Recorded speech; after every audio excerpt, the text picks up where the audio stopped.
নমস্কার, সোনারপুর আপডেটের আপনাদের সবাইকে স্বাগত। সামনেই শিবরাত্রি। আমি এখন সোনারপুর বাজার এলাকা ক্রস করছি। এই বাজার এলাকা ধরে আমি সোজা চলে যাব পঞ্চানন বাবার মন্দির। 100 বছরের কাছাকাছি পুরনো একটা মন্দির, সম্প্রতি নতুন করে সংস্কার করা হয়েছে এই মন্দির। এবার জাঁকজমকভাবে সেখানে শিবরাত্রির পুজো আয়োজিত হবে, এমনটাই মন্দির কমিটির পক্ষ থেকে জানানো হয়েছে। তো প্রত্যেক বছরই দূর দূরান্ত থেকে অনেকেই আসেন। স্থানীয় বাসিন্দারা তো এই পুজোতে যোগ দেয়নি, তার বাইরেও অনেকেই কিন্তু বিভিন্ন জায়গা থেকে এখানে পুজো দিতে আসেন। পঞ্চানন বাবার মন্দির নামেই পরিচিত, রোজই পুজো অর্চনা হয়ে থাকে, খুবই জাগ্রত। তাই বহু জায়গা থেকে দর্শনার্থী যারা ঈশ্বরে বিশ্বাস করেন তারা অনেকেই আসেন। আমি কখনো যাইনি এর আগে, সম্প্রতি নবরূপে সংস্কার হয়েছে। তো যদিও ওই এলাকাতেই আমি দীর্ঘদিন যখন মেসে থাকতাম তখন ওই এলাকাতেই আমি ছিলাম, তো হয়তো মন্দির দেখেছিলাম তখন, আমার অতটা আর খেয়াল নেই এখন। যাই হোক, সোনারপুর বাজার ক্রস করে আমি গঙ্গাজয়রা যে ব্রিজের দিকে সেই রাস্তা ধরে এগোচ্ছি। সোনারপুর বাজারের ওখান থেকে অটো টোটো ধরেও আসা যাবে। এই যে মালির বাগান, এই মালির বাগান পার্কের আগে থেকে বাঁ দিকের রাস্তায় ঢুকতে হবে।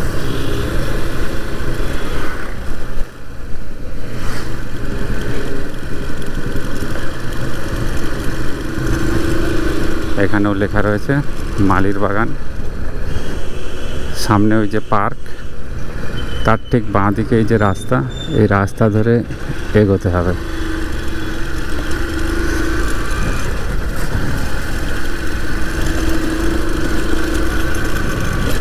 মাঘী পূর্ণিমায় এখানে খুব বড় করে উৎসব হয়।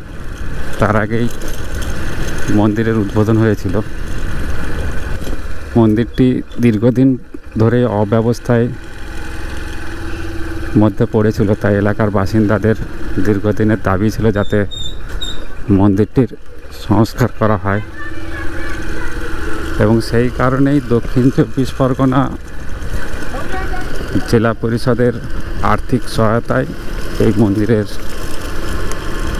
নবরূপে সংস্কার করা হয়েছে। চলে এসেছি, এই যে 3 মাথার মোড়, এর ঠিক ডান দিকেই মন্দির।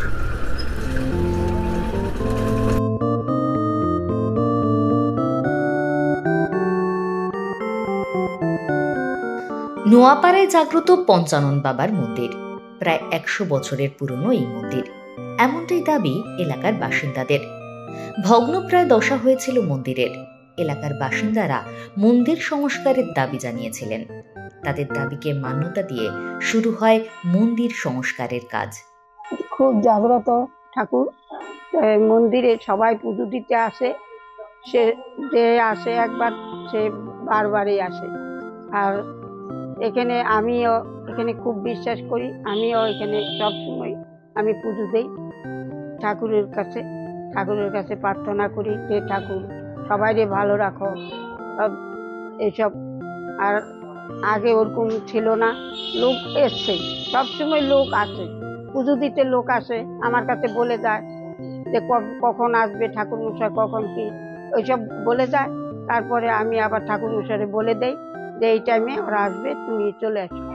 প্রত্যেক বছরে শিবরাত্রি এই মতনই পালন করা হয়, তাই এইবার আরো বেশি হবে, সাজানো গোছানো হবে। শিবরাত্রির মধ্যে প্রচুর লোক হয়। মাঘী পূর্ণিমার আগেই মন্দিরের উদ্বোধন করেন বিধানসভার অধ্যক্ষ বিমান বন্দ্যোপাধ্যায়। মন্দিরের নতুন রূপে সংস্কার হওয়ায় খুশি এলাকার বাসিন্দারা। তারা জানিয়েছেন, মন্দিরের সংস্কারের বিষয়টি তারা 10 নম্বর ওয়ার্ডের পৌরপিতা টুম্পা সরকারকে জানিয়েছিলেন। তার চেষ্টায় বিধায়ক লাভলি মৈত্রের উদ্যোগে ও দক্ষিণ 24 পরগনা জেলা পরিষদের আর্থিক সহায়তায় এই মন্দিরের সংস্কারের কাজ সম্পন্ন হয়। এলাকার বাসিন্দাদের কাছে এই মন্দির অত্যন্ত জাগ্রত। মন্দিরটা প্রায় 100 বছরের মতন পুরনো। মন্দিরটা এক ব্রাহ্মণ মানে যাদের ছিল তারা এখানে কুড়ে ঘর মতন ছিল। তারপরে এই এত বছর পরে এখন আমাদের কাউন্সিলর আমাদের সাথে সহযোগিতা করে মন্দিরটা এরকম ভাবে সুন্দর করে সাজিয়ে তুলেছে। এটাই আমাদের মানে খুবই গর্বের কথা। আর যাদের ছিল তারা রক্ষণাবেক্ষণ ঠিক মতন করতে পারতো না, ওই জন্য আমরা মানে পাড়ার বাসিন্দারা সবাই মিলে আমরা পুজো আচ্চা করতাম। তারপরে ওই কাউন্সিলর আমাদের সাথে সহযোগিতা করে মন্দিরটা স্থাপিত করেছে, এরকম সুন্দর করে তৈরি করে দিয়েছে। এটাই আমাদের খুবই গর্বের কথা। স্থানীয় বাসিন্দারা তো বটেই, অনেক দূর থেকেও এখানে পুজো দিতে আসেন ভক্তরা। মন্দিরের পুরোহিত আদিত্য চক্রবর্তী জানান, এবার শিবরাত্রি আরো বড় করে পরিকল্পনা রয়েছে। চতুর্দশীর সকাল থেকেই বাবার মাথায় জল ঢালার কাজ শুরু হয়ে যায়। এছাড়া প্রতিদিন নিত্য সেবায় পুজো করা হয়। বিশেষ বিশেষ দিনেও এখানে বড় করে পুজো হয় বলে জানান তিনি। এটা পঞ্চানন মন্দির, আর সাথে শিবলিঙ্গও ছিল এতদিন, নতুন করে প্রতিষ্ঠা করা হয়েছে এই মাঘী পূর্ণিমার দিনকে, বাৎসরিক পুজোর দিন। এটা প্রত্যেক বছরই, আমি তো এখানে 6 বছর ধরে পুজো করছি। তা প্রতি বছর এখন তো নতুন হয়েছে, তা এখন মানে বিস্তারিত আরো বড় করে পুজোটা করার চেষ্টা আছে সবাই। অন্যান্য বারে যেরকম সকাল থেকে এখানে যারা পাড়ার লোক আছে, বাইরে থেকেও লোক আসে, অনেকে জল ঢালতে আসে। আমি সকাল থেকে থাকি রাত্রির 12টা-1টা পর্যন্ত, যতক্ষণ মানে ভক্তরা আসে ততক্ষণ চেষ্টা করি পুজো করে দেওয়ার। তারপরে আমি আমার 12টা থেকে আমি আমার নিজের পুজোটা করি, করে তারপরে যদি ভক্ত থাকে পুজো দেয়। আবার পরের দিন সকালবেলা যেরকম মানে সবাই ব্রত কথা শুনতে আসে সেরকম পুজো পালন হয়। সকাল থেকে এখানে মানে সকাল যখনই পড়ছে চতুর্দশীতে তো মানে জল ঢালা আরম্ভ হয়, সকাল থেকেই আরম্ভ হয়ে যায় জল দেওয়া।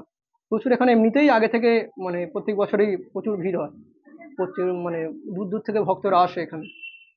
তাই এবারে নিশ্চয়ই আশা করছি আরো বেশি ভক্ত আসবে। সুন্দর মন্দিরটা হয়েছে এখন। স্থানীয় বাসিন্দা রেখা মণ্ডল জানান, এই মন্দির সুন্দর করে সাজিয়ে তোলায় তারা খুবই খুশি। নিয়ম মেনে নীলের বাতি ও শিবের পুজোর আয়োজন করা হয় বলে জানান তিনি। বিশেষ পুজো হয়, আমাদের বাৎসরিক অনুষ্ঠান হয় পঞ্চানন্দ বাবার মাঘী পূর্ণিমায়। প্রত্যেক বছর আমাদের এই বাবার উৎসবটা পালিত হয় বছরে। আর শিবের পুজো, শিবের মন্দিরে যখন শিবরাত্রি হয়, নীলের বাতি হয়, তখন আমাদের শিবরাত্রি মানে শিব পুজোটা এরকম খুব ভালোভাবেই অনুষ্ঠান করা হয়। প্রচুর বড় করে হবে, আশা করি অনেক আরো বেশি ভিড় হবে, আরো অনেক লোকজন আসবে, এটাই আমাদের আশা। আমার নাম রেখা মণ্ডল। দূর দূরান্ত থেকেও অনেকেই এখানে পুজো দিতে আসেন। যারা একবার আসেন তারা বারবার এখানে পুজো দিতে আসেন বলে জানালেন এলাকার বাসিন্দা আভা দত্ত। প্রত্যেক বছরই শিবরাত্রি এই মতনই পালন করা হয়, তাই এইবার আরো বেশি হবে, সাজানো গোছানো হবে। শিবরাত্রির মধ্যে প্রচুর লোক হয়। এই নীলের বাতি আছে, নীলের বাতিতেও সব লোকজন আসে। নীলের বাতি সময় সব করে সাজায় দেয়। আগেও সাজাইতো, এখনো সাজাবে, এখন আরো বেশি সাজাবে। কেননা মন্দিরটা এত সুন্দর হয়েছে, কাউন্সিলর আমাদের সবসময় পাশে থাকে।